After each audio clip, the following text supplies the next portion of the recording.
I've been driving it for 3-4 days now, redlining it all the time. And actually this bike does all the way up to about 55 miles an hour.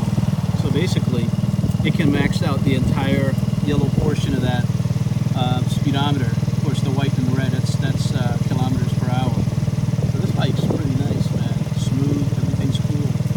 Alright, going for a ride out here in beautiful Queens here today.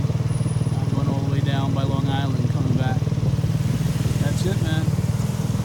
Happy riding.